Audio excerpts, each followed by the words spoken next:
We gather at a time of great turmoil, by which I don't mean we are somewhere between Iowa and New Hampshire. The turmoil we face has to do with what amounts, in my opinion, to a new form of government that is all around us. The keys to our great success as a country are the principles at its root, found in the Declaration of Independence, equal rights and consent, and the framework for government provided by the United States Constitution. In that Constitution, delegated powers derived not from government, but from the consent of the governed, are separated and divided so as to provide for checks and balances against the accumulation of power, which the founders, Federalist Papers, thought was the very definition of tyranny. Each branch is vested with distinct powers and responsibilities having to do with legislating, executing, and adjudicating the law. Yet today, here we are, government is bigger than ever, spends more than ever, and acts increasingly without limits. We are ensnared by a vast web of its rules and regulations, mostly the work of innumerable agencies and departments under the President.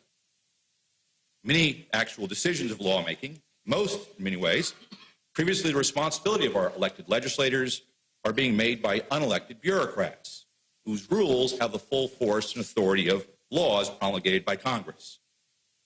There, of course, is a longer story here having to do with the politics of the 20th century, the rise of progressivism, liberalism, and the modern administrative state. Progressive thinkers, in both political parties, I might add, wanted to shift authority away from policy and political decision makers in favor of expert rule. But the main problem is that for too long, too many Congresses have created these bureaucracies to carry out their wishes, while at the same time delegating to them legislative powers in the form of broad regulatory authority.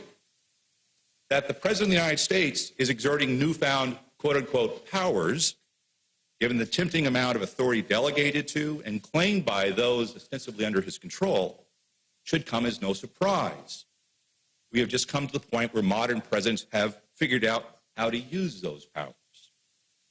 But it's a dangerous symptom of the bureaucratic rule that is currently overwhelming us, replacing our constitutional form of government.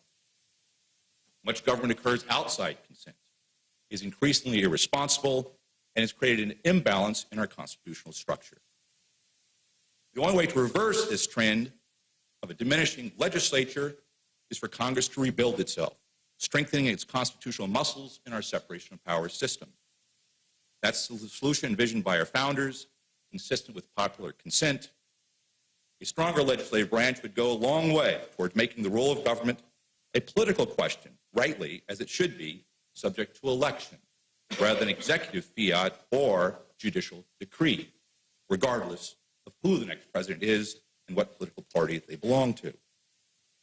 The solution is for Congress as a co-equal branch of government to regain its legislative authority, bringing consent and responsibility back to government through better lawmaking up front and oversight after the fact.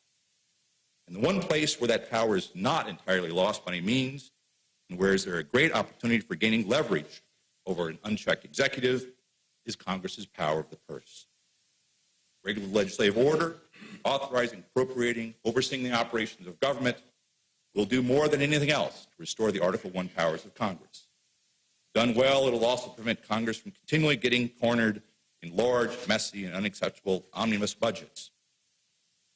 This project, the Article I project, is a bicameral effort of House and Senate conservatives to develop an agenda to strengthen and reclaim Congress's constitutional powers. It will focus on reclaiming the powers of the purse, restoring congressional authority over regulators and regulations, and reining in executive discretion. The goal of the project is to reconstitutionalize the federal government by rebuilding Congress as the legislative branch, the first among equals, in order to secure our liberty, provide opportunity, and promote American self-government. Hillsdale College is pleased to contribute to this project and to host its launch here at our facility, and we commend its work. We will have some brief remarks this morning by a few speakers, to be followed by two panels, hosted by Jim Capretta of AEI and Yuval Levin of National Affairs.